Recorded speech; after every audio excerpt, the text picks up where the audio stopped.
Sveikas, Deividai. Sveiki.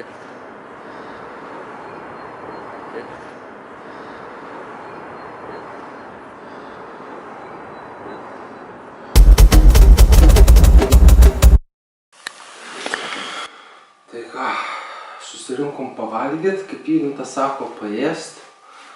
Tai va, ką aš dabar darysiu, tai čia pasidėsiu šitą kepurę. Noriu filmuoti save tokiu, koks esu. Bet čia dažniausiai čia pasidėsiu telefoną. Tai ką, nežinau, šiaip nusirengsiu. Nusirengsiu aš, nes labai šiltas.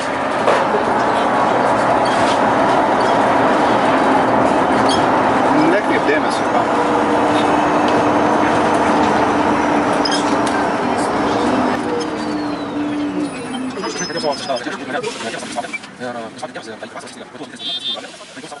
Tai noriu pasakyti, kad mano gyvenimas buvo labai liūdna, vaikystė buvo gan liūdna, nes tėvas nenorėjo gyventi su motina. Žinau visus žodžius, kuriuos sakė, kai paliko motiną, kai norėjo ją palikti. Buvo taip, kad aš gimiau Kaune ir tėvas išvažiavo pas savo giminės. Ir jis pasakė motinai, kad jinai norėjo vaiko ir sako, tegu pati turi tą vaiką ir mano motina su seneliais važiavo, aš 2 mėnesius augau Kaune, bet nieko neprisimenu. Ir tada mane motina važiavo su savo tėvais, su seneliais į Elektrėnus ir pasakė, kad paprašė tėvo, kad jos nepaliktų ir kad padėtų auginti vaiką. Ir aš prisimenu, kai motina mane vežė, aš buvau dar mažiukas, atrodo dar miegojau, bet aš prisimenu, kai mane vežė į Elektrėnus, aš prisimenu, kai jinai kalbėjo su tėvu, aš nesupratau dar, ką jie šneka, bet aš prisimenu, ką aš veikiau būdamas 3-4 mėnesių amžiaus. Tai 2 mėnesius gyvenau Kaune, paskui 2 mėnesius Elektrėnuose mane augino ir tada mes išsikraustėm į Žemuosius Panerius, bet tėvas buvo labai griežtas, jis mane auklėjo tikrai ne taip kaip motina. Jis liepė, prisimenu, pirmas toks kraupus rytas, tai buvo, kai man buvo apie metai laiko, ar pusantrų, ir aš supratau viską, ką mano tėvai šneka. Ir tėvas ryte tamsoj rėkė, tiesiog staugiant mano motinos, aš galvoju, kas čia dabar, pradėjau gyvenimą, viskas buvo gražu. O tėvas staugiant mano motinos, motina mane staigiai pasiėmė, pabėgo nuo tėvo, išvedė į darželį. Tai va, augau Žemuose Paneriuose bendrabutį ir vaikystė buvo tokia, vaikystė buvo normali, bet aš labai bijojau tėvo nuo pat vaikystės, nes jis manęs nepaleisdavo. Pavyzdžiui, motina mane aprengdavo, nusivesdavo, viskas. Tėvas sako, tu rengiesi pats, aš pradėjau rengtis. Rengiuosi, sako, gal tave paragint. Tai įsivaizduok, 1,5 metų vaiką tėvas jau grasina smurtu. Ne, gal man buvo virš 2 metų kažkur. Sakė, jis pirmą kartą mane prilupo, kai man buvo apie 18 mėnesių. Sako, jis pirmą kartą mane prilupo.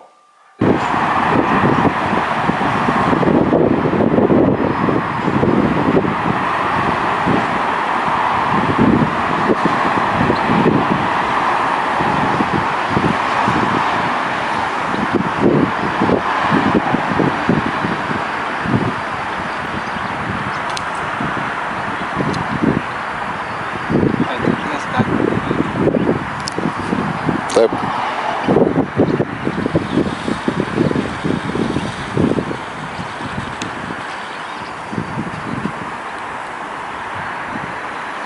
Dančinė yra krebatinė? Jame. Jo, teko pirkti keletą kartų buritos labai skanios. Čia kai tik tai atsikrausčiau į bendrabutį, tai noriu valgyti, pinigų yra, šaibų yra, galvoju, nusipirsiu buritą, nusipirkau kelias buritą, žiūrėjau, pinigų beveik nebėra. Nes tiesiog šitoj nuopoj dažnai užsuku nusipirkau mineralinę, labai mėgstu mineralinę. O dar teko va šičia pirkt, va šitoj kebabinį. Čia tai nelabai patiko, o šiaip aš kai tik atsikraušiau, nenorėjau būti bendrabuty, važiuodavau į miestą. Ir tai tapo mano įpročiu dabar per metus laiko nebuvo nei vienos dienos, kad būčiau pasilikęs bendrabutį. Tai realiai aš kartais į bendrabutį atvažiuoju tik permiegoju, pernakvoju ir tada ryte išvažiuoju. Labiausiai mėgstu kelti 6 valandą, patinka keltis anksti, kad kuo daugiau suspėčiau padaryti, pamatyti, nuveikti. Aš toksai kaip rytinis vidurys, man patinka labai anksti keltis ir važiuoti į miestą iš karto. Tai realiai bendrabutį tik tai nakvoju. Nes aš tiesiog mėtydavau puodelius, aš paimdavau puodelį ir numečiau, jisai sudužo ir sakė, tėvas mane pirmą kartą prilupo 18 mėnesių. Apie 2 metai man buvo netoli. Tai va, taip pat bendrabutį buvo labai graži mergytė, mano bendramžė Gabija. Mes labai gerai sutarėm, yra nuotrauka, kur aš su ją žaidžiu tos... Tiek to, tai va žodžiu, iki 4,5 metų gyvenau žemuose paneriuose bendrabutį, o tada tėvai nusprendė kraustytis į butą Šeškinį. Ir aš prisimenu visą tą kraustymosi procesą, prisimenu, kaip mes važiavom, pradėjau lankyti kitą darželį, aš lankiau Gerosios Vilties darželį. Tai va, mano vaikystė buvo tokia, kad aš nuolat bijodavau tėvo.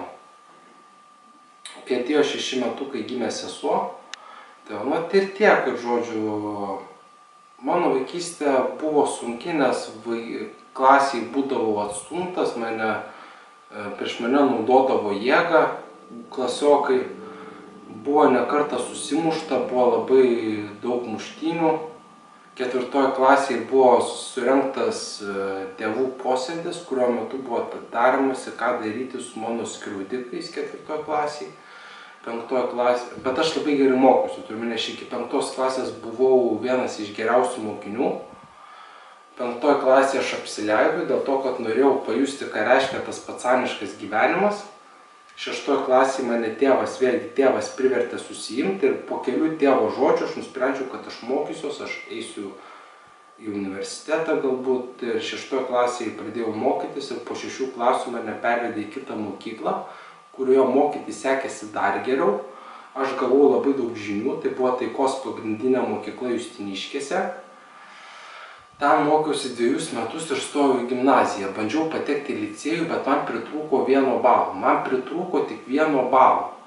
Ir man pasakė gimnazijoje, ir aš kadangi neįstojau į licėjų, nuėjau į Biržišką, o Biržiškos gimnazijoje aš norėjau mokytis biologiją ar matematiką, neprisimenu, aš pasirinkau matematiką ir mane būtų perkelę į biochemikų klasę, bet yra vienas dalykas tas, kad tėvas man neleido mokytis toj klasėje, jis man liepė pasirinkti humanitarinę kryptį, tai yra lietuvių kalba. Ir aš tikrai, ilgai dvejodamas nuėjau į gimnaziją ir pakeičiau savo prašymą, kad mane paskirtų į A klasę, tai yra humanitarų klasę. Ir dėl šito tėvo sprendimo aš buvau dėkingas. Dabar aš jam esu dėkingas, nes mane perkelė į klasę, kuri buvo mano paskutiniai metai su bendramžiais. Tiesiog tai buvo paskutiniai metai, kai aš mokiausi su bendramžiais. Ir tada prasidėjo mano liga. Aš pradėjau neruošti pamokų, man prasidėjo kažkokie keisti jausmai galvoj.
Aš nežinau, ką tu nori. O kiek tu prisitaikysi? Euras 79 su depozitu. Bet jisai 6 laipsnių. Neim gal puslių, ką? Gal ne pusliam.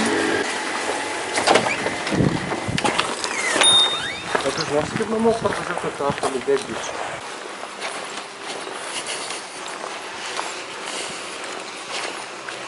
Dronas? Dronas? Ką tam dronas daro?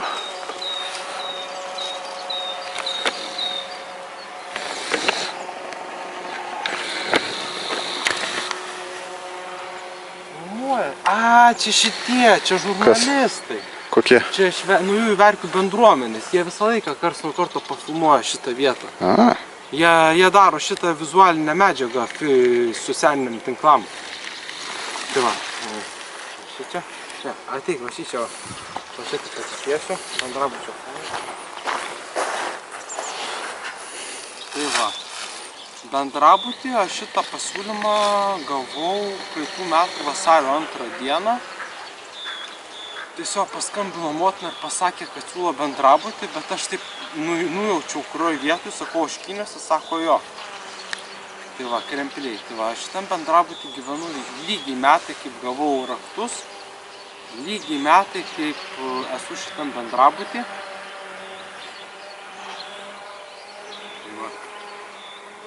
Ką norėjau pasakyti, kad kai aš atsikėliau į šį bendrabutį, jame nebuvo nei baldų, nieko. Tiesiog buvo viena siena ir 2 langai. Tai va, kai aš atsikėliau šitą bendrabutį, buvo tiesiog siena ir 2 langai. Ir va, prieš metus ir kitą dieną atvežė sofą ir aš pirmą kartą pernakvojau balandžio 15. 22 metų balandžio 15 dieną jau įsikėliau į bendrabutį su visais maišais, su viskuo. Yra nuotraukos mano šitam diske. Internete turiu nuotraukų, kaip atrodė mano bendrabutis, kai jame dar nebuvo baldų. Tai va, įsikėliau šį bendrabutį. Ir per mėnesį laiko atvežė stalą ir buvo stalas, pasidėjau kompiuterį. Taip pat, kai aš išsikrausčiau, kai mane iškraustė iš apsaugoto būsto, motina dalį daiktų perdavė seseriai, tai buvo kompiuteris. Ir kompiuterį neatvežė kartu su stalu. O mane iškraustė iš apsaugoto būsto kovo 2 dieną. Mane išmetė iš apsaugoto būsto kovo 2 dieną ir davė terminą iki kovo 7 dienos susirinkti visus daiktus ir išsikelti iš apsaugoto būsto. Bet buvo vienas daiktas, kurio aš pasiimti negalėjau, tai buvo dviratis. Ir va, dviratis yra va ten va turkį, ten kur tas kabinis stogas, ten yra tas dviratis, padėtas apačioj. Tai va, balandžio 22 aš grįžau į apsaugotą būstą, paskutinį kartą grįžau į apsaugotą būstą ir pasiėmiau savo dviratuką. Dviratis buvo nesuremontuotas, jį reikėjo taisyti, trūko vieno pedalo. Ir kas buvo įdomu tai, jog dviračio remontas atsiėjo apie 50 €, kad galėčiau su juo važiuoti, nes jis buvo nevažiuojantis. Reikėjo keisti pedalą ir keisti užpakalinį ratą. Tai va, su tuo dviračiu aš išvažiavau, aš jį išsinešiau iš apsaugoto būsto, tiesiog pats tempiau iki Pašilaičių Norfos. Ten pridaviau dviratį meistrui, sakė remontuos apie kelias dienas, bet man paskambino po 3 valandų ir pasakė, tavo dviratis paruoštas. Aš staigiai nubėgau į tą centrą prekybos, pasiėmiau dviratį ir myniau savo kojom iki pat, pro tą vietą, pro tą kelią, per Verkių gatvę myniau, žodžiu. Ar galėtum tiems, kas galbūt nežino, kas nesupranta, paaiškinti, koksai yra jausmas sirgti šizofrenija? Jausmas joks, bet tiesiog tu gali padaryti kažkokių tai klaidų gyvenime. Jausmas, nežinau, aš geriu vaistus, tai niekuom nesiskiria prieš ligą, turiu omeny, tai niekuom nesiskiria prieš ligą, jausmas yra toks pat, bet man pradėjus vartoti vaistus užvirto akis pirmą kartą ligoniniai ir po to, po kurio laiko aš supratau, kad aš pajaučiu tokią įtampą, tiesiog atrodo, kad aplinka keičiasi, kad tiesiog aš pajaučiu tokios kaip mintyse vibracijas iš aplinkos ir man atrodo, kad aplinka nori mane sunaikinti. Ir aš jaučiu tokią įtampą iš aplinkos, man gali lietis vaizdas, man gali atrodyti, kad keičiasi šviesa, kad keičiasi šviesos tonas ir to pabaigoje man reikia nusiraminti ir jeigu aš nenusiraminu, man užvirsta akis ir aš nieko negaliu daryti, man būna sunku kalbėti. Šiaip jausmas yra toks, kad aplinka tau neleidžia ramiai būti. Aš jaučiu, kad tas skausmas ateina iš aplinkos, nes aš matau, kad pasikeičia šviesos tonas, haliucinacijų nebūna, bet aš tiesiog jaučiu, kad aplinka tiesiog tampa kitokia, garsai aiškesni, šviesa ryškesnė, garsai ryškesni. Ypač man sunku būti prie dirbtinės šviesos, nes jeigu aš matau dirbtinę šviesą, man atrodo, kad jinai mane atima. Tai tiesiog... O mintis ateinančios į galvą, tie praeiti gyvenimai, kaip tu įvardini?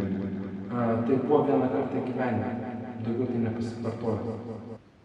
Tai šią dieną tu neprisimeni praeitų gyvenimų? Aš prisimenu tiek, kiek grįžo prisiminimų tą dieną, tą naktį. Daugiau mane... buvo dar, tai čia iki to dar reikės prieiti, žodžiu. Kai aš buvau prieš paskutinį kartą Vasaros gatvės ligoninėj, tai pasirodo, yra žmonės, kurie matė mano praeitą gyvenimą kažkokiu būdu ir jie man pasakė, ką aš veikiau prieš prarasdamas gyvybę. Jie man pasakė, ką aš veikiau. Sako, tu gulėjai toj lovoj, tu pasidėjai kelnes į kitą spintelę ir tave paskui pervedė į kitą palatą. Aš pats supratau, kad mane pervedė į kitą palatą. Ir kai jisai man tai pasakė, aš atsisėdau ant tos lovos ir tada man toksai flashbackas. Aš matau save, aš matau save einantį su mama į ligoninę, mane atidarė duris, mane nukreipė į dešinę, šiaip turėjau būti stebėjimo palatoj, bet mane nukreipė į dešinę. Aš ėjau į tą palatą, bet tai buvo viskas, pokalbis vyko naktį, apie 8-9 valandą vakaro, bet kai aš atsisėdau ant tos lovos, man atėjo flashbackas. Aš prisimenu, kaip mane atvedė į palatą, kaip mane pasodino ir aš prisimenu, kaip atėjo sesutė ir pasakė, matai, motina tau davė šitą butelį, tu turėjai ten gerti ar kažką daryti. Ir man parodė, pamačiau, kaip sesutė laiko rankose butelį kažkokio tai ekstrakto, kažkoks tai skystis. Ir sako, matai, čia yra šitas skystis, tau motina perdavė. Ir tada aš prisiminiau ne tik tai, aš prisiminiau, kaip aš valgiau žuvį ligoniniai, aš prisiminiau, kaip aš valgiau žuvį, mano rankos buvo labai mažos, aš prisiminiau, kaip aš valgiau su rankomis žuvį. Ir tai buvo faktiškai viskas. Ir dar prisiminiau, kad mano tėvas buvo atsigulęs į tą ligoninę. Tuomenį, man atėjo, aš 2 kartus gyvenimus prisiminiau, tie prisiminimai atėjo 2 kartus gyvenimus. Tai buvo 16 metais, vasario 23, naktį vasario 23-24 dieną, iš vasario 23-24 naktį. Ir antrą kartą tai buvo tik tai 3 ar 4 kadrai, 3-4 epizodai, kuriuos aš prisiminiau gulėdamas 21 metais Vasaros ligoninėj. Bet man pasakė, sako, tu buvai ten, tu ėjai ten. Kas pasakė tau taip? Senukas. Jis nekliedėjo, jis nekliedintis. Jis normaliai šneka, viskas normaliai. Jisai negali pajudėti, jisai negali atsikelti, bet jis man pasakė, tu ėjai ten, tu darai ten, tu darai tą. Ir aš tiesiog tik atsisėdau ant tos lovos ir man atgijo prisiminimas. Man atgijo prisiminimas, ką aš veikiau prie tame gyvenime sulaukęs 18 metų. 18 metų mane nuvežė į ligoninę, kur padarė kažkokius tyrimus, kažką tai man darė ir mane paskui nuvedė ir užmušė. Užmušė Vasaros gatvėje. Tai va. Kai aš atsikraušiu į bendrabutį, pirmas dalykas, kurį aš sužinojau, kad privaloma 2 kartus per mėnesį valyti bendrabutį. Dabar mano diena bus pirmadienį, va dabar yra penktadienis, tai pirmadienį ateis mano eilė valyti. Bet kaimynai geranoriški, jie man leidžia, kaimynai yra geranoriški ir kai aš atsiguliau į Ąžuolyno kliniką, atsiguliau psichiatrinę ligoninę, jie nuo manęs vieną dieną nubraukė. Tai šį mėnesį aš valysiu bendrabutį, man atrodo, 1 kartą, prieš tai valiau kovo mėnesį. Ir vienas dalykas yra tai, kad virtuvė nuolat yra užimta. Kažkas virtuvė visą laiką gaminasi valgyti ir surasti tą vietą, tą laiką, kai virtuvėje nebūna žmonių, yra tikrai sunku. Ir dažniausiai tai būna iki 12 valandos. Iki 12 valandos didžioji dalis bendrabutyje gyvenančių darbingo amžiaus kaimynų dirba. Ir iki 12 valandos aš galiu be problemų, be suvaržymų gamintis maistą. Bet jeigu, pavyzdžiui, ateina kokia 3-4 valanda vakaro ir kaimynai grįžta, tai jau į virtuvę aš nebeinu, nes tiesiog per daug didelė tikimybė susidurti kaktomušą su kaimynėm, kurios taip rėkia. Turiuomenį, yra tokia Vilma.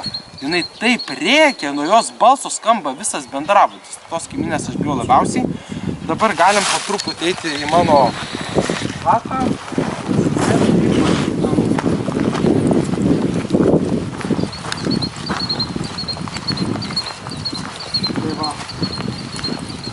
Mano langas yra štai ten ir reikia būti kampe.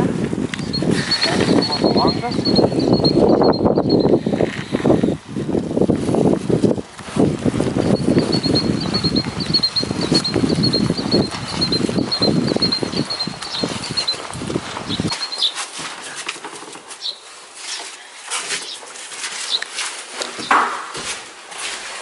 Taip pat noriu pasakyti, kad yra čia pirmam aukšte tualetas.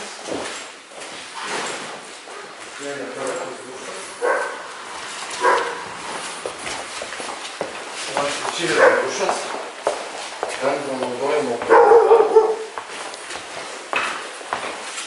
Čia užsidega šviesa. Čia užsidega šviesa. Va, štai čia aš maudusi, šičia sugedęs dušas, o aš maudusi va šičia. Va, maudusi va šičia.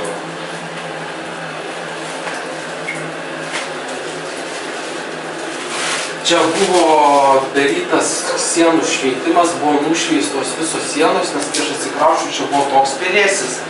Čia visur buvo pilna pelėsių, dabar čia viskas sutvarkyta. Va, šičia maudusi, va štai šičia aš maudusi. Į tą pusę aš nelendu, nes ten sugedęs dušas.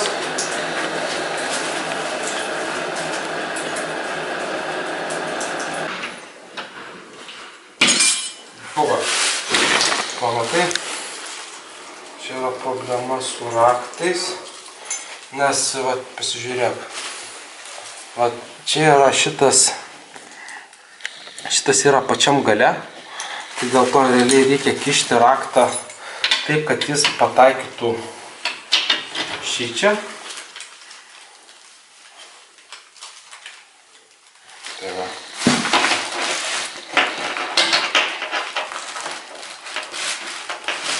Gal ne taip. Blemba.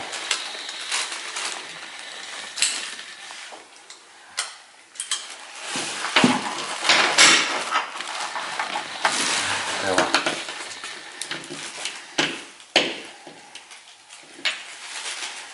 Ai, palauk.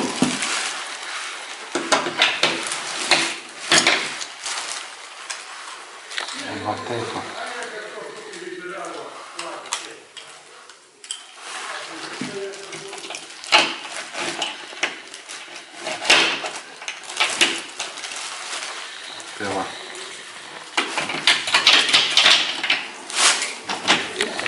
Welcome to my crib.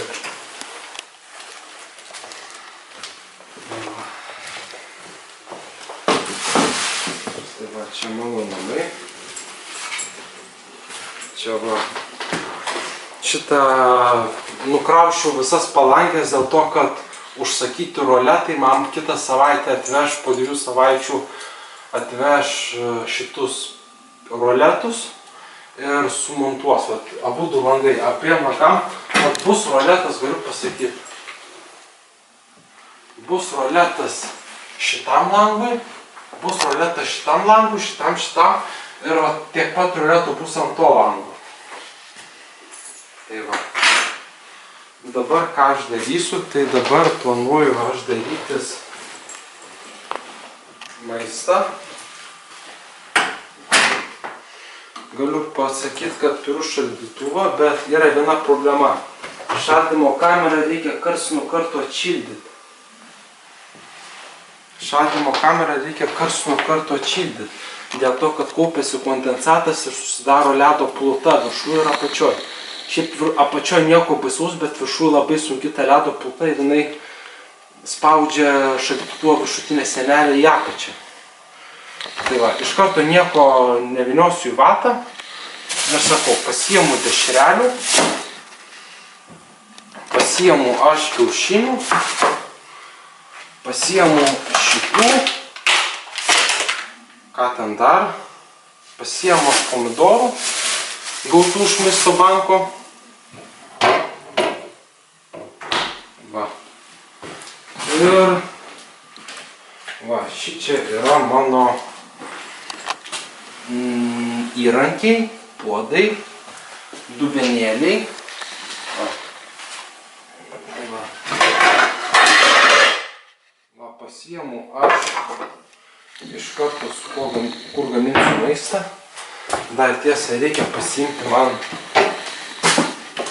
sviestuko, pasiimu sviestą ir viską aš dėsiu.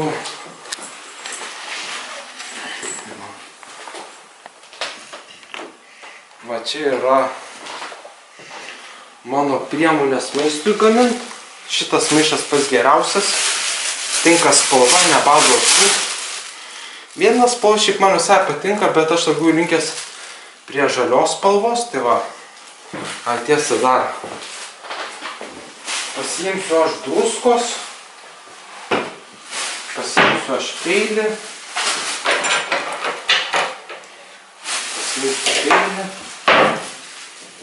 ir va, dabar viską susikraunu, kraunu aš į maišą.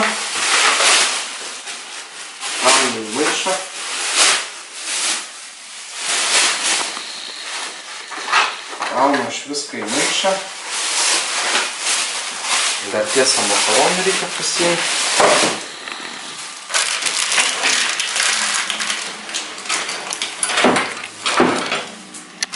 Ne makaronai.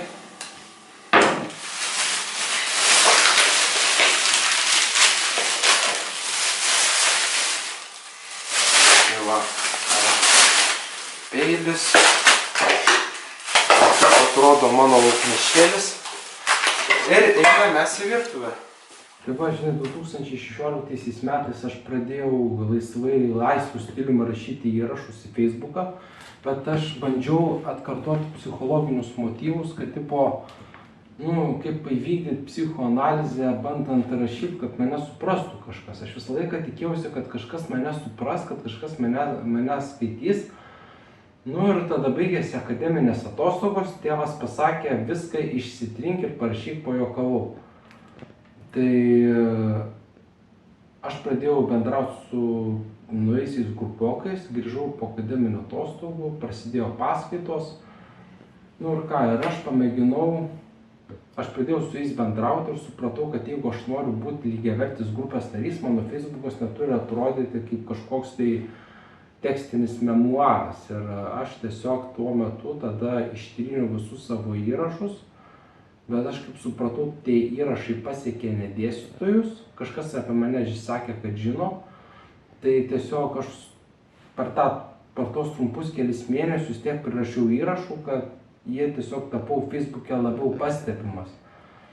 Ir va tada atsirado mano pirmieji sekėjai Facebook'e, bet po to pusę metų aš nei vieno įrašo Facebook'e beveik nepadariau, nes aš visą dėmesį atidaviau paskaitoms ir maždaug metus laiko taip ir buvo, bet 17 metų gale, prieš atsiskaitinėdamas kursinį, prieš pristatydamas kursinį, aš nuėjau į biblioteką ir susikūriau puslapį, Facebook'e, page'ą, kuriame tiesiog pradėjau kažką rašyti. Ir aš visą laiką, aš nuo 16 metų visą laiką buvau labai aktyvus, kažkur stengdavausi rašyti, mano atsirado Instagramo paskyros, aš stengdavausi visur kažkur save išreikšti savo mintis, tai buvo 16 metais. Ir 18 metų pradžioj man nepaėjo keli egzaminai. Aišku, aš baigiau be skolų tuos metus, bet man nepaėjo keli egzaminai. Ir vieną kartą sėdėdam, tiesa, taip pat 17 metais gavau pirmą savo nuosavą kompiuterį, tai buvo Toshiba laptopas. Ir jame aš pradėjau ne tik daryti pamokas, bet ir kaupti tam tikrą informaciją. Ir 18 metų pradžioj, tai jau čia buvo vasario mėnesį, aš ruošiausi grįžti į paskaitas ir staiga man atsirado žmogus, kuris pasiūlė mane pridėti į grupės. Jis pasako, ar nori į grupės, parašiau taip, ir tai buvo kažkas nuostabaus. Ten buvo balta lietuvio informacija, ten buvo kitų influencerių informacija. Ir 18 metais aš susipažinau su balta lietuvio tam tikra medžiaga. Aš jį pradėjau sekti. Ir tai buvo mano pirmas tas postūmis influencinimu. Ir kai aš susipažinau su tą balta lietuvio medžiagą, sužinau, kad jis yra influenceris, pamačiau pirmosius įrašus. Aš pasiėmiau šitą, GoPro kameros kopiją kinietišką ir bandžiau nufilmuoti savo pirmuosius video. Tai buvo biblioteka ir Swedbank centrinis įėjimas. Tai buvo mano pirmieji įrašai ir aš pamėginau kažkiek save realizuoti. Taip pat aš prisimenu, buvo dar įrašas, kai aš filmavau šitą autobusą, kad atvažiavo per mažas autobusas. Aš gyvenau Šeškinėj, Čiobiškio gatvėje ir man iki autobusų stotelės buvo apie 10 minučių. Buvo taip, kad keletą kartų atvažiavo mažas autobusas, trumpas autobusas ir aš labai pasipiktinęs vieną kartą paėmiau, nufilmavau ir nusiunčiau Šimašiui. Šimašius mane iš karto užblokavo. Įsivaizduok, meras, kuriam nusiunti problemą miestą ir tave užblokuoja. Sounds like Šimašius.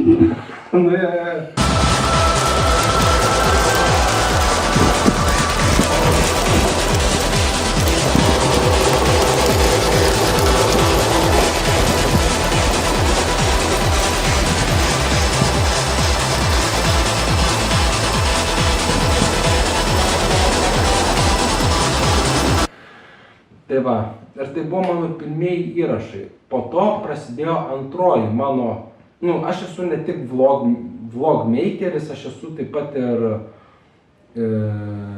vizualinis influenceris, kuris savo mintis bando pavaizduoti per vizualinę medžiagą, pavyzdžiui, per paveiksliukus. Ir mitas, kaip mokiausi skysčių mechanikoje, kad jeigu visi gyventojai vienu metu jungs vandens čiaupus, arba visi pradės vienu metu spraustis, tai elektriniai įvyks gedimas, avarija, nesąmonė. Kiek namų, kiek rajonų, tiek ir to komunalinio pogrindžio. Komunalinio pogrindžio kiekis yra proporcingas namų esančių mieste skaičiui. Žali žmogeliukai. Ir buvo taip, kad kai aš pradėjau lankyti visas paskaitas, tuo metu aš supratau, kad man gyventi liko neilgai. Turiuomenį, aš pajutau mirties baimę. Nedirbt! Nedirbt! Nedirbt! Nedirbt, blet! Nėra darbo! Nėra darbo! Kur darbo vietos, blet? Kur man dirbt, blet? Ką? Kur Kur man dirbt, blėt? Karantinas! Karantinas, blėt! Kur man dirbt? Aš noriu darbo, blėt! Įdarbinkit mane! Įdarbina davai! Aš noriu dirbt, bet nerandu darbo! 18 metais, 3 kurso pradžioje, aš pajutau mirties baimę, kad jeigu aš baigsiu universitetą, mane išmes iš namų, ten tėvas, aš labai bijojau tėvo, kaip sakiau, nuo vaikystės, ir aš pajaučiu mirties baimę. Ir ta mirties baimė mane ilgą laiką kaustė, man buvo bloga, man buvo tam tikri priepuoliai, ir aš pajutau labai didelę mirties baimę, kad aš galiu pabaigti universitetą. Ir šitą baimę man padėjo suvaldyti tai, kad aš vienai dėstytojai, aš nežinau, kad ten jos profilis, aš tik po metų sužinau, kad ten visai kita moteris, bet profilis, kuris pavadintas jos vardu, aš pradėjau rašyti žinutės. Tos žinutės buvo, pavyzdžiui, purvinas kelias, purvynė, miškas, kurio vidury purvynė, Radviliškis. Aš jau tuo metu žinau, ką reiškia Kauno miestas, ir taip Šūdas nesviestas, Kaunas ne miestas buvo mano tų metų moto. Tai buvo mano tų metų moto, kad Kaunas ne miestas, Šūdas nesviestas. Laidą remia Rapala, gerai, žuvims patinka kieti virpantys bibėjai.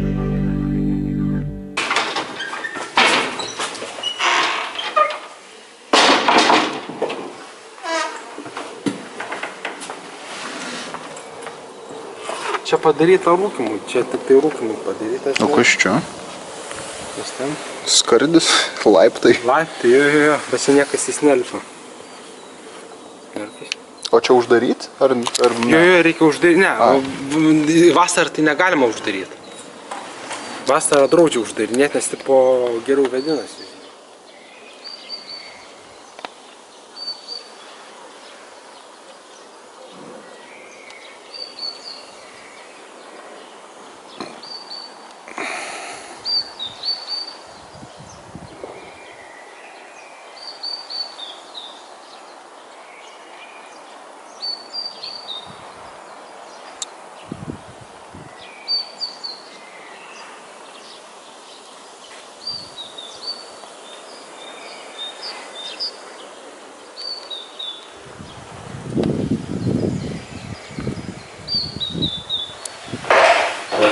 Galiu pasakyti, čia yra toks įdomus dalykas, va čia yra žemas sostas, o čia yra aukštas sostas.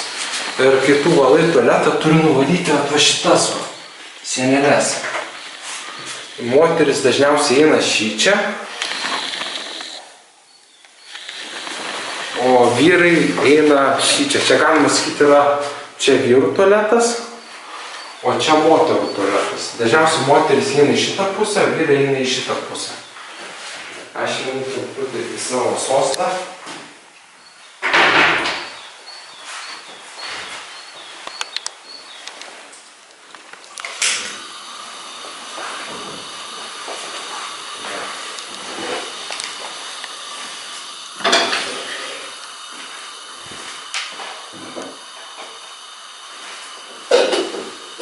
Turiu truputį įrankių va šičia. Čia yra mano šita pjaustymo lenta kažkur. Va mano... Čia mano pjaustymo lenta. O čia turiu pjaustymo lentą.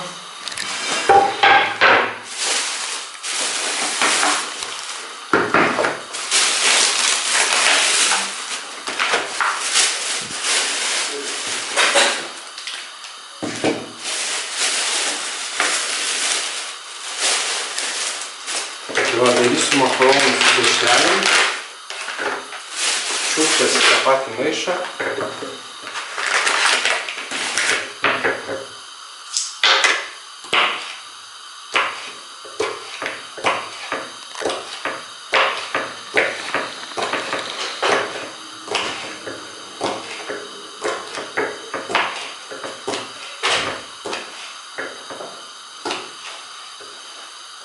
galima bus gerai.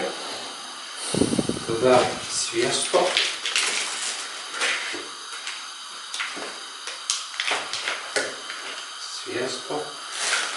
Ir tepsiu kiaušinius, o paskui aš atsinešiu šitus indelius pavalgyti. Tai va.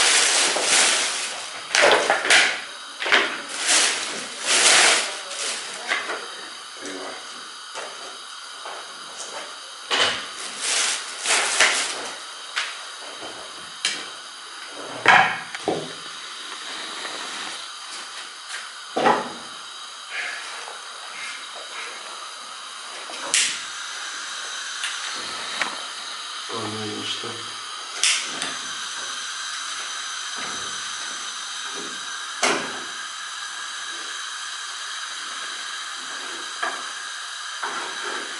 Sviestas pratirps.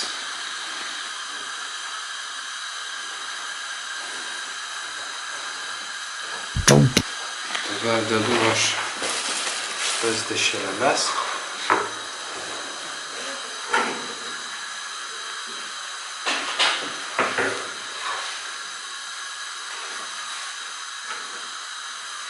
Galima dar dešrelę pasiimti.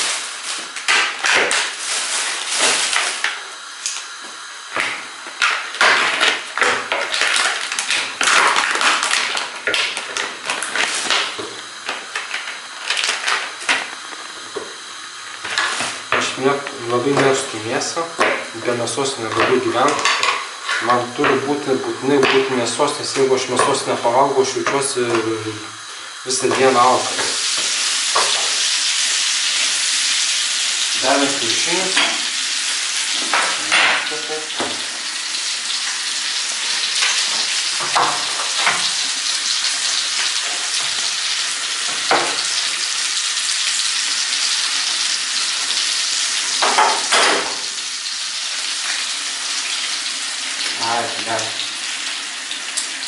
Aš pečia.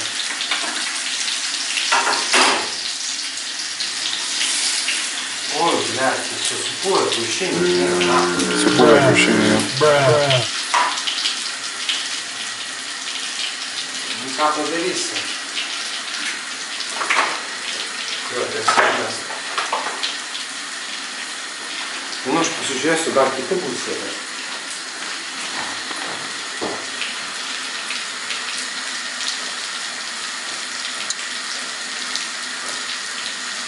Imagine the smell.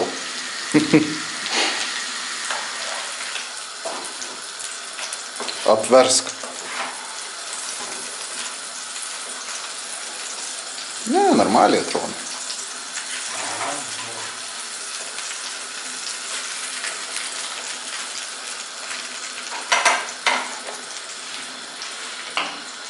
O šičia žiūrėk, dabar žiūrėk, mano receptas. Jo.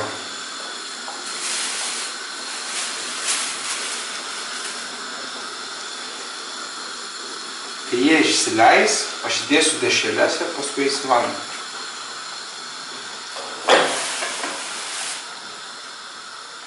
Ir aš pradėjau ieškoti daugiau tokių miestų kaip Kaunas ir supratau, kad Lietuvoje labai daug tuščių miestų, kur sodai, kur vidury miestų yra sodai. Turiu omeny, Kaunas neturi kuom didžiuotis. Tiesiog centre miesto kaimas. Tai yra sodai, daržinės, ūkiai visokie. Tai yra tiesiog dviaukščiai namai. Ir kaip motina man pasakė šiais metais, aš galvojau, kad Kaunas yra didmiestis, o dabar važiuojam pro Kauną su autobusu, sako, atrodo kaip kaimas. Sesuo tą patį pasakė, nes sesuo nuo 3 metukų augo Kaune, jinai nuo 3 iki 7 metų augo Kaune. Sesuo pasakė tą patį, nes jinai pažįsta Kauną geriau net už mane, sesuo labai gerai Kauno miestą pažįsta, jinai už mane 6 metais jaunesnė, kaip sakau, kai man buvo 6 metukai gimė sesuo. Tai va, ir mano pirmosios žinutės buvo purvynė vidury miško, kur turėjo būti kažkoks kelias, bet jis nenutiestas. Ir antras dalykas tai buvo Radviliškio miestas. Radviliškio miesto panorama filmuota su dronu. Ir aš tiesiog buvau labai piktas, buvau nepatenkintas ir aš rašydamas žinutės pradėjau suprasti vieną dalyką, kad aš nekaltas dėl to, jog esu atsilikėlis ir atstumtas visuomenės, nes tai esmė yra paslaptis slypi pačioj visuomeniai, kodėl jie atstumia žmogų. Tai aš tada supratau, kad esmė yra tai, kad, ir maždaug praėjo dar keli mėnesiai, aš jau tą dėstytoją pradėjau po truputį įsimylėti, nes aš rašydavau jos, nes savaitgaliais rašydavau jos profilių žinutės, o pirmadienį būdavo jos paskaitos ir gaudavos taip, kad aš visą savaitgalį rašiau žinutės, o pirmadienį pamatau ją gyvai. Ir jinai po kažkuriuo metu pradėjo gražiai flirtuoti su auditorija. Turiu omeny, kai aš ją pamačiau, kai jinai flirtuoja su auditorija, dar atsirado tas stimulas ją rašyti daugiau žinučių, daugiau ją pasikliauti. Ir gavosi taip, kad aš tą dėstytoją po truputį pradėjau įsimylėti ir tiesa, dar nepasakiau, kad prieš prasidedant 18 metams tėvas mane primušė dėl to, kad aš sulaužiau, ne dėl to, kad aš sulaužiau, jis mane primušė todėl, kad aš nenuvažiavau, praleidau autobusą į Gariūnus, nes buvo sugadintas plaukų kirpimo mašinėlė. Buvo tokie kabliukai nutrūkę. Tėvas paskui pasutaisė, man parodė, kaip taisė. Tai aš kažkaip po to gavimo į galvą, po to smurto, išsigandau ir pradėjau auginti plaukus. Ir taip gavosi, kad 18 metais prie tos dėstytojos, buvo ir kitų dėstytojų aišku, prie tos dėstytojos aš pradėjau auginti plaukus ir aš pastebėjau, kad aš tapau panašus į Justiną Bieberį, iš tos dainos Baby. Ir jo ten simpatija, antraeilis pagrindinis herojus yra tokia mergina ilgais juodais plaukais, kuri idealiai atitiko mano dėstytoją, todėl kad jinai irgi buvo užsiauginusi labai ilgus plaukus ir jinai atrodė, ir aš tiesiog pajutau tokį ryšį. Aš atrodžiau kaip Justinas Bieberis, tokia pačia šukuosena ir mačiau priešai save tą dėstytoją, kuriai rašydavau žinutės, jos veidas man būdavo kiaurės dienas prieš akis.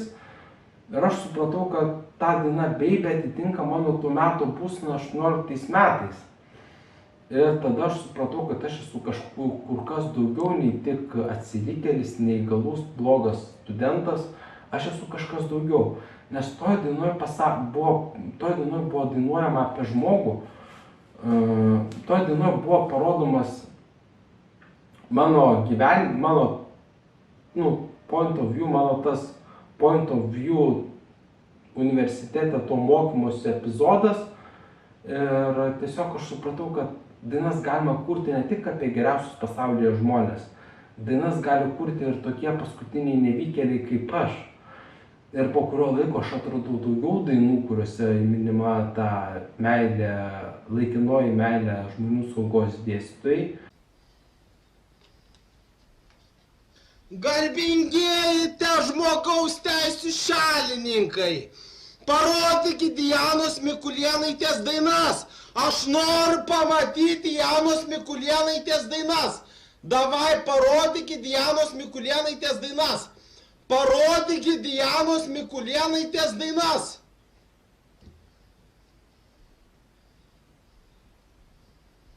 Po kurio laiko aš atradau daugiau šitų dainų. Ir viena iš tų dainų buvo tokia, kad randai lygų veiksmai, kritau, todėl ir sakau, dabar ant kojų stovėti man lengviau.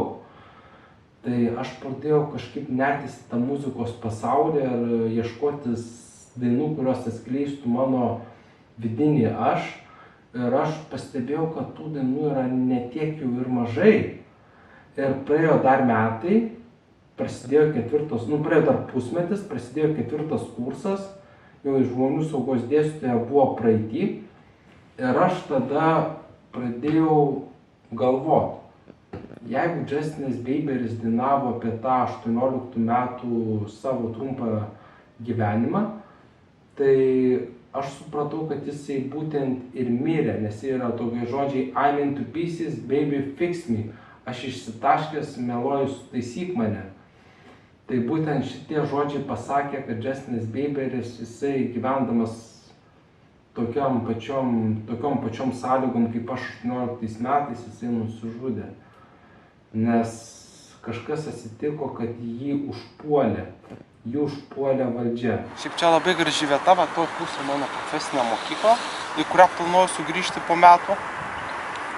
Mokytis ten labai patiko, darbas labai patiko, kurį bandžiau. Aš patenkintas kol kas gyvenimu, bet yra viena problema. Šitą bendrabutį turėsiu palikti maždaug po keliarių metų, kai gausiu savarankiškų gyvenimo namus.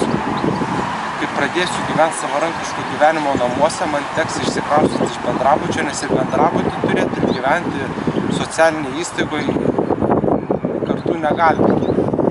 Aš turėsiu bendrabutį maždaug po keliarių metų, jeigu neatsiklausiu niekur ligoninę ar nepakliusiu kažkur į nemalonę, tai maždaug po keliarių metų turėsiu palikti šitą bendrabutį ir gyvensiu naujoje Vilniuje. Čia toksai planas. Šiaip man siūlė gyventi 2 kambarių bute. Ne 2 kambarių, 2 vietų kambaryje, bet aš paprašiau, sakau, aš noriu gyventi vienviečiam.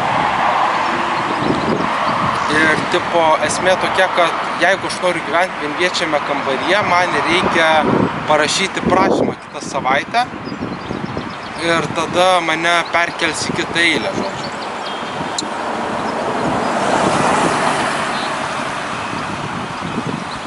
Šitą aš planuoju gyventi savarankiško gyvenimo namuose, nes nereikia mokėti už komunalinės, nereikia mokėti už nuomą, gyveni haliavai. Tik tiek, kad aš bandysiu gyventi vieno vienviečiame kambaryje. Tai va, šitas bendrabutis man neilgam. Bet aišku, investuota virš 1000 eurų. Parodysiu ten tos baldus, labai daug investuota, virš 1000 eurų. Tai galėsi pasimti su savim gal kažką, ne? Ką? Baldus ir kažką. Ne, nieko. Nebent stalą. Tai va, aš planuoju gyventi savarankiško gyvenimo namuose ir kai ateis mano eilė, turėsiu išsikraustyti iš bendrabučio ir turėsiu parašyti prašymą, kad aš atsisakau gyventi bendrabutį dėl to, kad aš einu į savarankiško gyvenimo namus. Realiai dar 4-5 metai ir aš eisiu gyventi naują Vilnių. Aš atlikau praktiką KELP projekte, tai buvo labai gražus mano gyvenimo laikotarpis, labai daug gražių akimirkų. Mano darbas buvo braižyti aikšteles AutoCAD'e ir fotografuoti miesto objektus. Tai va, ir tada aš neišlaikiau 4 dalykų, man teko imti akademinės atostogas ir tada aš atsiguliau Vasaros gatvę, taip pat aš 19 metais pradėjau rūkyti, pasiėmęs akademinės atostogas aš pradėjau rūkyti, nusprendžiau pakeisti truputį savo gyvenimo būdą, buvo įžanga į mano pirmą kartą patraukiau savarankiškai cigaretės, nes mano pirmoji cigaretė buvo 20 metų Žirmūnuose su mašinoj, sėdėjau draugo mašinoj ir jis man sako, trauk. Ir aš tiek patraukiau, kad užsikosiu. Cigaretės skonis buvo kaip sviesto. Tai va, 19 metais aš pradėjau rūkyti ir atsiguliau Vasaros gatvę, kur galiu pasakyti, man labai patiko. Aš iš pradžių labai bijojau, nes kai aš atsiguliau Vasaros gatvę, man atėjo tokia kaip mintis, tu čia mirei. Tu šičia mirei. Aš nesupratau, kas vyko, bet man atėjo galva mintis, tu šičia mirei. Ir aš prisiminiau, pradėjau po truputį grįžti prie savo praeito gyvenimo, kad aš šito ligoninėj miriau. Man atėjo tokia mintis, tu šičia mirei. Ir aš pradėjau labai drebėti, aš buvau labai išgąsdintas. Aš gydytojui pasakiau viską, ką aš žinojau. Ir va, tai va. Atėjęs norėjau pasakyti, kad kai buvau kaltinamas sudeginti durų padegimu, mane išvežė į psichiatrinę ligoninę ir aš negalėjau užmigti. Paguldytas į vaikų skyrių. Gulėjau 3 palatoj ir aš negalėjau užmigti. aš buvau atmerktom akim, galvoju, kas dabar su manimi bus. Ir maždaug praėjus valandą laiko jaučiausi lygiai taip pat kaip reguliariai. Ir aš tiesiog atėjo prisiminimas.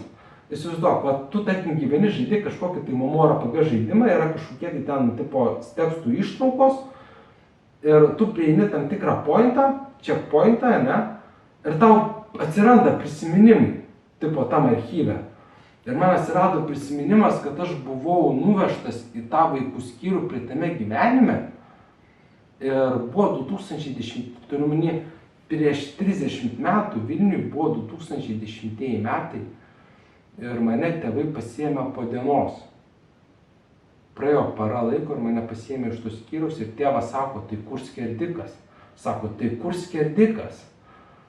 Ir sako, ar tu supranti, kad tu čia numirsi, tipo, sako, toj prasidės skerdynės ir mane pasiėmė ir tam vaikų skyriuje įvyko kruvina žmogžudystė.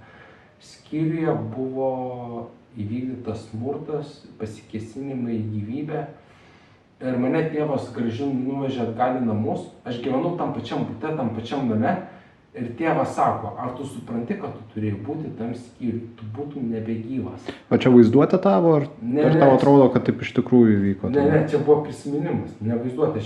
Vaizduotė tada, kai tu kažką kuri, o čia tiesiog man atėjo kaip status quo, tiesiog tai buvo ir viskas. Bet tai neįvyko tau šitam... Šitame gyvenime aš veikiau lygiai tą patį iki tol, kol atvažiavo tėvai. Šiame gyvenime tėvai neatvažiavo, buvo tik mano motina. Ir šiame gyvenime viskas buvo taip pat, kol atėjo motina ir tada atėjo pas mane. Sako, Deividai, sako, aš tau atnešiau kompiuterį, sako, aš noriu su tavim pasikalbėti, kaip tu laikaisi. Bet iki tam tikro laiko ta para buvo lygiai taip pat kaip praeitame gyvenime. Ir aš supratau, kad aš prisimenu ne tik praeitą gyvenimą, prisimenu ir kelis ankstesnius gyvenimus ir mano tolimiausias prisiminimas yra tai, kad aš prisimenu gyvenęs Fabijoniškių rajone ir ieškojau vietos, kur gyventi. Tiesiog vietos, kur atgimti. Ir buvo Topo centras pastatytas iš balto betono. Aš prisimenu Topo centrą prieš 80 metų. Prieš 80 metų Vilniaus mieste buvo Topo centras pastatytas iš balto betono, visi namai jau stovėjo savo vietose. Ir aš žiūrėjau į tokį 5 aukštį, 3 aukštą ir aš pajutau kažkokį jausmą kaip tiesiog kažkoks ošimas. Bet čia prisiminimas praeitame gyvenime. Ir tėvas atėjo, sako, einam namo, sako, ar jau išsirinkai vietą. Aš grįžau namo. Butas buvo labai panašus į tą butą, kuriame gyvenau, kuris yra tame 5 aukštyje. Ir man pasakė, mama sako, ten gyvena šizofrenikas sūnus. Motina, net nepažinodama tų kaimynų, pasakė, ten gyvena šizofrenikas vaikas. Ir sako, kad tipo, jisai pasakė tiesiog, kad ten gyvena vaikas sergantis šizofrenija. Ir tada jau kitas gyvenimas buvo bendrabuty ir kitas gyvenimas jau buvo tame bute. Bet sako, tėvas, ar tu supranti, kad tu išsirinkai tą butą? Sako, tu dabar ten gyvensi. Ir aš atgimiau tame bute.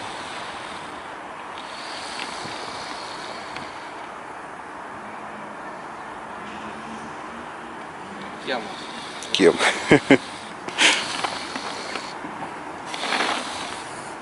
Padaryk vėl su rankom taip. Išskleisk. Ir iš šonus. Tipo iškelk.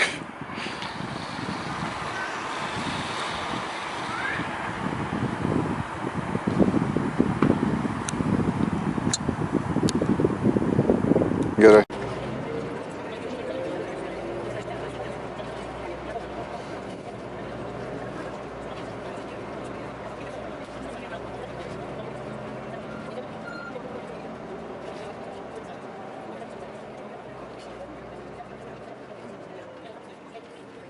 Ar Vasaros gatvėj tu patyrei smurtą, ar bent jau matei, kad taip vyksta, nes Vygintas yra pasakojęs ne vieną kartą, kad yra matęs kaip...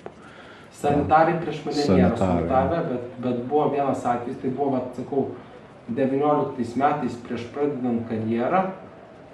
aš uždariau spintos duris, kur krovėsi telefonai ir po to mane pasitiko prie palatos durų, pasitiko toksai jaunas Gerardas, ar Reigardas, kažkoks vakarietiškas vardas, toks jaunas vaikinukas pasitiko ir žmogus, kuris buvo ant manęs labai piktas, tai buvo pagyvenęs vyras ir jisai man pasakė, sako, jis man pradėjo grasinti ir va taip pat kumštį iškėlė prieš veidą, sako, nori, sako, dabar su tavim susidorosiu.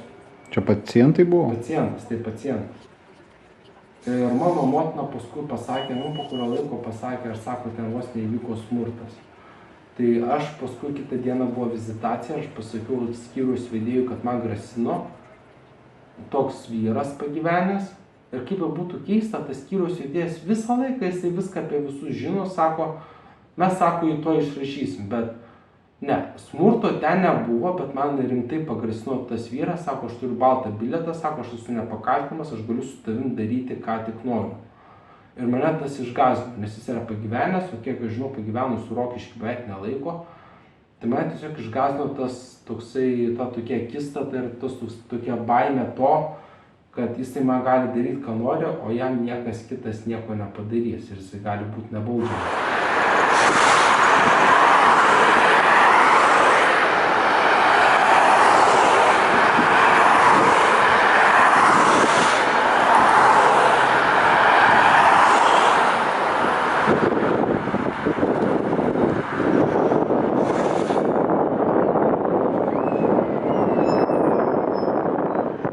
Tai prieinant prie šešėlinių internetų ir erdvės šešėlių. Tai yra dalykas, kurio aš bijau. Šešėlinis internetas yra tai, ko aš bijau. Komunalinis pogrindis ir Rusynas. Rusynas yra planeta, tai yra kitas pasaulis.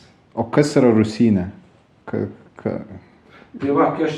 Apibūdink, bet trumpai.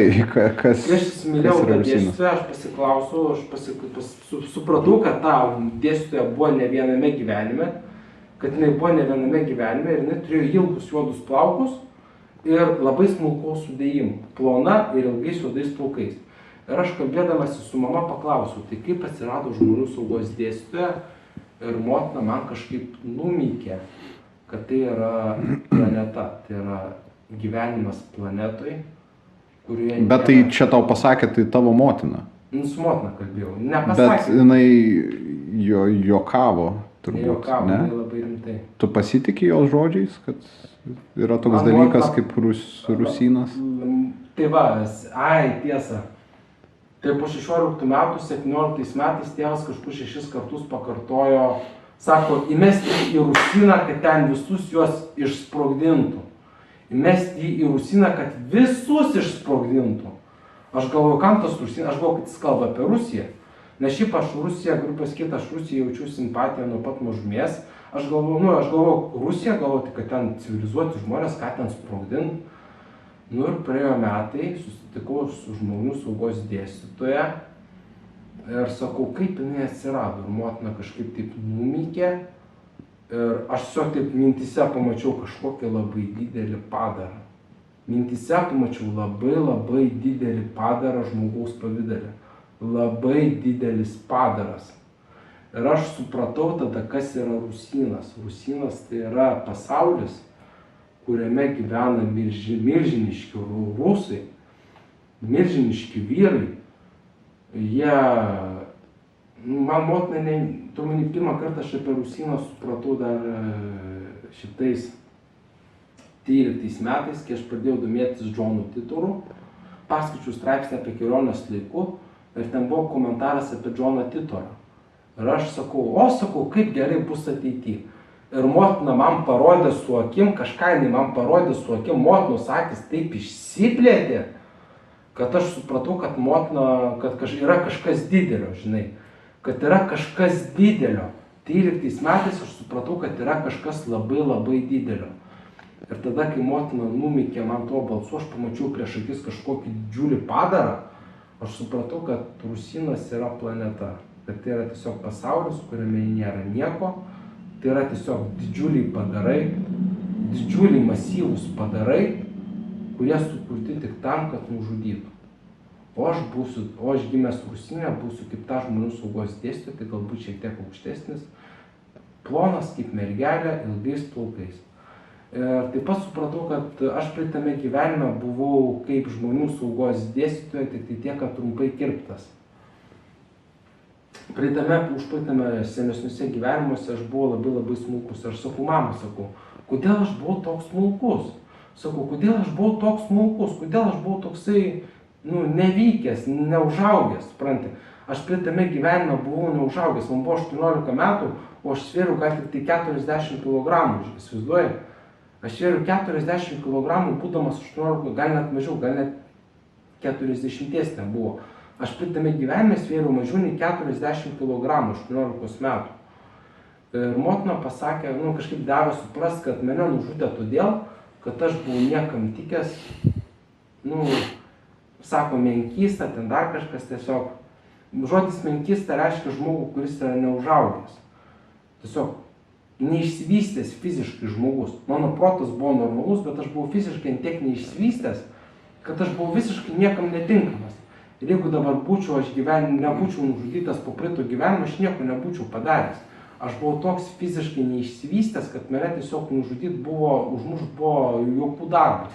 Porą smūgių ir man sutraškyti visi kaulai. Šešėlinis internetas. Trumpai. Šešėlinis internetas tai yra eterio protas, tai yra vakuumų protas, erdvės protas. Kas yra erdvės protas? Erdvės protas tai yra eterio terpė, tai yra ethereal matrix, eterio terpė ir kiekviena dalelė, kuri egzistuoja šioje visatoje, kiekviena dalelė turi protą. Ir šešėlinis internetas tai yra socialinis erdvės protas. Socialinis erdvės protas. Ir taip yra, kad... Kaip hive mindas, kaip kažkas... Jo, bet tas erdvės protas, jisai veikia, kažką jau pasakyti, taip man užstrigo. Šešėlinis internetas veikia kaip... Norėjau kažką pasakyti, bet užstrigo. Šešėlinis internetas, jisai veikia taip, kaip... Bet tu su juo juk negali interactint. Ne, aš negaliu. Niekaip. Negaliu niekaip. Jisai veikia kaip tiesiog informacijos sklaida erdvėje. Ir galima valdyti, iš dalies galima tą eterio protą valdyti mintimis. Mintis taip pat įeina į šešėlinį internetą. Mintise galima valdyti eterio protą, bet geriausiai jisai valdosi per techniką. Technika geriausiai valdo eterio protą. Tai kaip aš suprantu, tu bandai apibūdinti tokį terminą kaip collective unconscious, tiesiog kolektyvinė informacija, kuri yra nepasiekiama, kuri yra tiesiog... Internetas tai yra eterio proto techninė dalis, tai yra eterio proto techninė dalis. Realiai internete galima pamatyti netgi sapnus, aš manau. Netgi sapnai yra prieinami, jeigu tu tuo metu nemiegi ir naudojasi šešėliniu internetu, gali pamatyti sapnus ar netgi tam tikras žmonių mintis. Tai yra toks dalykas, kuris atsirado nuo pat visatos gimimo. Visatai gimus šešėlinis internetas jau egzistavo. Kaip sakoma, dar Dievas nebuvo sukūręs žemės, jau gyveno jo sūnus Jėzus. Tai taip, šešėlinis internetas atsirado kartu su visos visatos gimimu, tik tai jį iš pradžių valdė mintimis, o paskui jis tapo apdorotas techniniam priemonėm. Kiek minučių? 42. Dar turim laiko? Turim. Gerai. Erdvės šešėlis. Erdvės šešėlis iš dalies jį gali pamatyti būdamas sukaustytas. Erdvės šešėlis tai yra toks... Sukaustytas? Kai ateina, kai jauti tiesiog, kad ta įtampa iš erdvės, tu gali matyti dalinai, kad jinai biškiai keičiasi tarsi tie fizikos dėsniai. Kokia įtampa? Turiu omeny, kai ateina tavo į galvą įtampa, tu jauti, kad jeigu tu pajudėsi, tu eini tarsi pro kažkokį tai elektrinį lauką. Turiu omeny, tu jautiesi taip, kaip eitum per kažkokį elektrinį lauką, tu tiesiog bijai pajudėti. Ir būtent manau, kad dar dalinai tu gali jį matyti. O šituos visus terminus tu sugalvojai pats ar kažkur perskaitai? Ne, pats. Iš savo gyvenimo, iš savo patirties. Erdvės šešėlis tai yra toks dalykas, kad kai aš miegu, aš visiškai nieko nejaučiu. Ir aš pradėjau įtarti, kai atėjo 18 metai, aš pradėjau įtarti, kad kai aš miegu, erdvė tampa kitokia. Turiu omeny, aš įsivaizduoju, kad erdvės šešėlis tai yra banguojanti erdvė, kurios metu galima įkišti ranką kiaurai į duris ir ją ištraukti. Taip pat erdvės šešėlis, pirmą kartą erdvės šešėlį aš supratau, kai mano 19 ar 18 ar 19, man atrodo, kad 18 metais buvo atsiradęs kamštis vamzdyje po kriauklę, susiformavo kamštis. Koks kamštis? Tiesiog motina kepė valgį, darė blynus ar kažką kepė. Ir aliejus užkrešėjo? Ne, aliejus, tam buvo miltų, tam buvo šitie tokie pagaliukai iš miltų, susicementavę. Erdvės šešėlio patalpoje. Kas tai yra? Gamykla. Erdvės šešėlio patalpa tai yra gamykla. Žemės dulkės varomos į reaktorių. Iš reaktoriaus gaunamos tabletės arba miltai. Erdvės šešėlio patalpoje. Ir motina sako, ar galėtum sutvarkyti. Ir aš stengiausi, dariau, man neišėjo. Ir po to kažką aš pasakiau motinai, o sako, aš dabar tu duosiu lūpti. Ir mane taip simboliškai davė man per užpakalį, bet neskaudžiai. Ir tada atėjo tėvas, sako, gerai, sako, einam tvarkyti. Ir jisai atsuko ten tokį kamštuką, įkišo tokią vielą, kuri atrodo kaip pagalys, išsuko tą kamštį ir sako, galėti daryti dabar apačią, gali nedaryti kaip nori, bet gerai, kad aš atsukau tą sifoną ir ten buvo to kamščio pagrindinės sudedamosios dalys. Tai tiesiog tokie stalaktitai, užsicementavę Tai būna jo, kai pili į kriauklę riebalus ir jie susiskimsta. Ir plius šiukšlės. Jie buvo išmiltų. Tos šiukšlės buvo išmiltų. Ir tada aš supratau ne tai, kad tėvas man parodė, bet kodėl motina man davė į kailį. Kodėl? Todėl, kad reikėjo tiesiog paprasčiausių būdų iškrapštyti. Supranti, aš gyvenau tuose namuose 25 metus, bet nebuvo tokio dalyko, kad taip užstrigtų kriauklė. Ir aš supratau, kad motina greičiausiai naktį, kol aš miegodavau, ištraukdavo tą kamštį su rankom. Aš supratau tiesiog, kad įmanoma įkišti į vamzdį ranką ir ištraukti. O kaip mes priėjom prie to vamzdžio dabar? Erdvės šešėlis. Taip, bet kaip erdvės šešėlis susisieja su vamzdžiu kriauklei? Erdvės šešėlyje... Padėk man suprasti. Erdvės šešėlyje visų pirma nėra aiškios šviesos. Erdvės šešėlyje daiktai... O kodėl prie ko tas kamštis kriauklėje? Nes erdvės šešėlyje įkiši ranką ir ištraukia. Tipo banguojanti erdvė, jinai išlaiko savo formą, bet jinai tiesiog tai banguoja, kad tu gali įkišti kiaurę ranką ir ištraukti kažką. Ir po to buvo 21 metais kažkas užstrigo kriauklėj vonioj apsaugotam būste. Tai tu kalbi kaip vos ne The Warp iš Warhammer 40K, kad... Ne, aš nežinau. Essentially a black hole, kur tu gali tiesiog, jeigu čia yra juodoji skylė, aš galiu įkišti ją ranką ir jinai išlistų visiškai kitoj vietoj.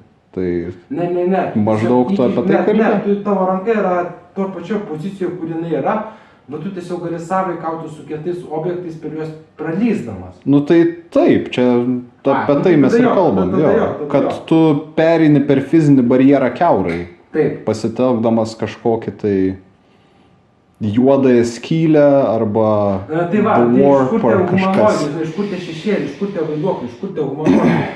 Tai va, tie humanoidai, jie yra ištirpę erdvėje, bet aš juos galiu jausti, jie, tarkim, gali, buvo taip, kad kai aš 13 metais, tada Čia kaip astraliniai parazitai ar ne Tas pats, visai? bet jie yra gyvi, jie yra tikri, jie gali materializuotis ir jie gali gauti kietą pavidalą.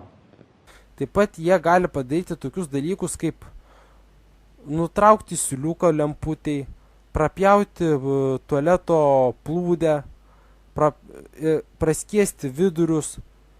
Jie tiesiog ištirpia erdvėje, tamsoje, kažkur gimė po žemė, ištirpia erdvėje ir skraido kiaurai butus, kiaurai kambarius ir jie gali mus netgi filmuoti. Ir kaip sakiau, šešėlinis internetas tai yra ethereal mind, tai yra erdvės protas ir tu gali matyti tai, ką mato humanoidas skraidydamas erdvėje.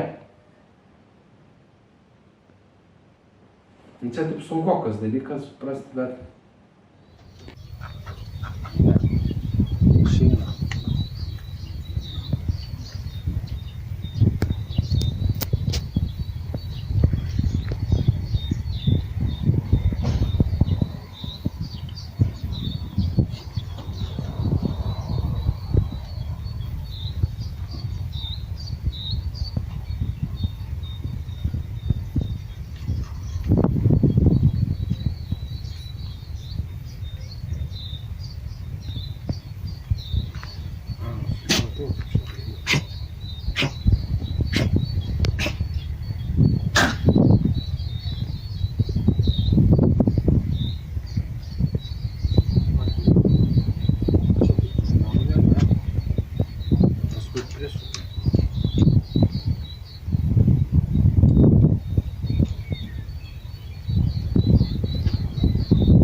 Kaip tu laikaisi šią dieną? Kaip tau sekasi gyvenant čia? Šiai dienai aš turiu... Šiaip sunkiai, nes man labai trūksta pinigų. Aš bijau per dieną išleisti daugiau nei 2 eurus, nes 2 × 30 yra 60 eurų. Šiuo metu aš esu nesusimokėjęs už bendrabutį, dėl to, kad, turbūt dar nespėjau. Bendrabutį moku skambindamas, kalbėdamas su mama. Turiu va štai tokį daiktą, kurį įjungęs ir aktyvavęs duodu prisijungimus motinai prie banko.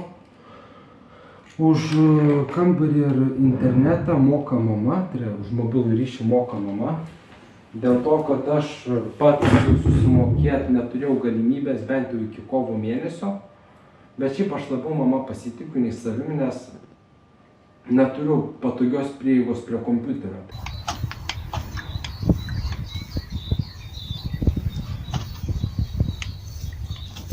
O dabar jau eina.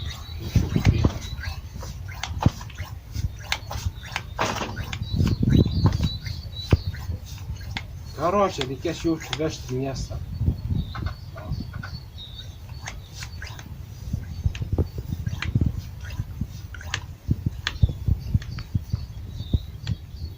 Ir taip pasitiko, kad aš antrą kartą sutikau Vygintą. Mes su juo biškį pasikalbėjom ir kaip įdomu buvo, kad tas Vygintas man labai daug dėmesio rodė. Sako, Mikalajūnas, sako, visur Mikalajūnas, žinai. Ir tada jis atėjo vieną vakarą pas mane prie lovos su tokiu Pauliu Murbonu ir sako, matai, sako, aš esu influenceris, sako, aš kuriu video. Ir aš taip pagalvojau, ir ką? Sako, ar matai, sako, ašgi influenceris, žinai. Ir aš paskui išėjęs iš ligoninės, ne iš karto pradėjau kurti video, bet pasikalbėjau su tokiu pažįstamu per Facebooką ir tėvas atėjo manęs terorizuoti. Ir po to, kai jis mane paveikė, smurtiškai, jis sulaužė kėdę, aš nusprendžiau, kad man reikia pafilmuoti ir parodyti, ką tėvas daro su manimi. Po incidento,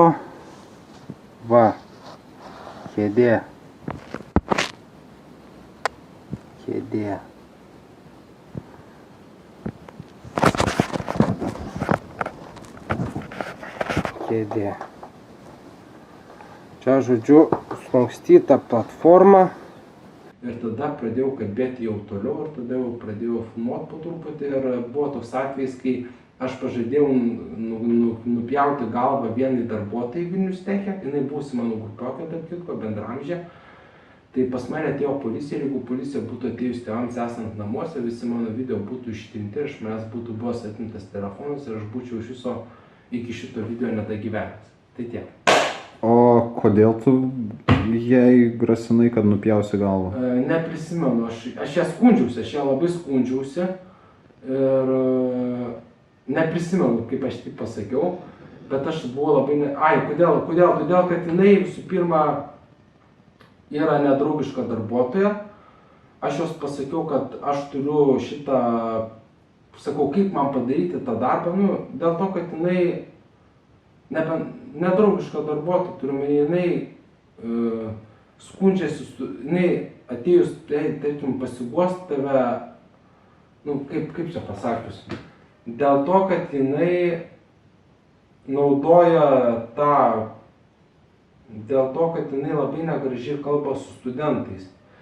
Jinai yra visų pirma nejautri, šalta ir jinai kaltina visų pirma patį studentą jo problemom, negu kad padėtų jam išspręsti ar su juo pasikalbėti. Jinai patį studentą puola ir kaltina. Ir būtent... Bet jingi nedėstytoja? Nedėstytoja darbuotoja. Dekanato darbuotoja. Dekanato darbuotoja, okei. Ir jinai visų pirma naudoja spaudimą prieš patį studentą. Jos, pavyzdžiui... Bet tai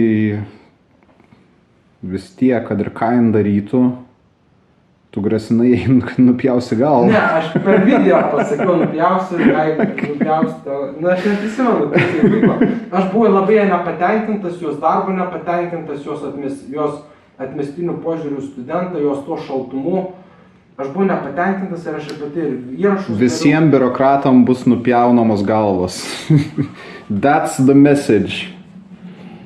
Tai gerai baigiam. Gerai baigiam.